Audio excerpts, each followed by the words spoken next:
Hello, we will discuss here reasoning question in thermodynamics.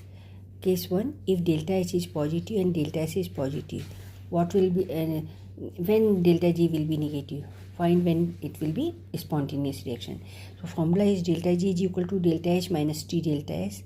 Here delta H is positive and delta S is positive. So delta H positive does not favor spontaneity. Delta S positive favor spontaneity. So if T delta S will be higher, so delta G will be negative.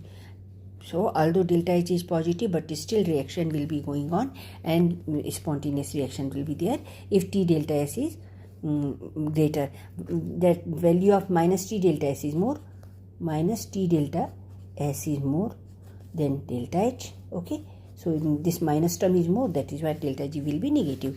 What happens when delta H is exothermic reaction, that is negative, and delta S is negative. So this favors the reaction spontaneity. This does not favor the spontaneity. At that moment delta S should be more.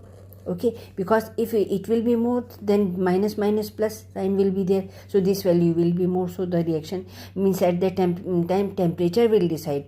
If the value will be much exceeded, delta H is much exceeded, then only it will be spontaneous reaction. So at low temperature it can be done, but at high temperature reaction cannot be taking place. So what is the criteria? We have to see delta H should be greater than T delta S, right?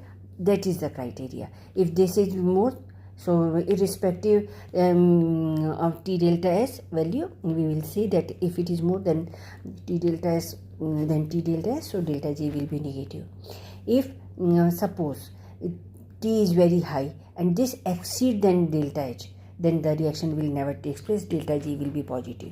Okay, if this value will be higher than delta H, then reaction will non-spontaneous. Clear? So I want to say that delta H, to make delta G negative, delta H must be much higher as compared to T delta S, and enthalpy product of temperature and entropy change. Okay, and because entropy is not favoring, it is minus, so minus minus will become plus. So plus sign, if it is more than the minus sign, then the delta G will be positive, so reaction will not take place. Now what is the entropy change for the vaporization of 100 degrees C when the molar heat of vaporization is given this?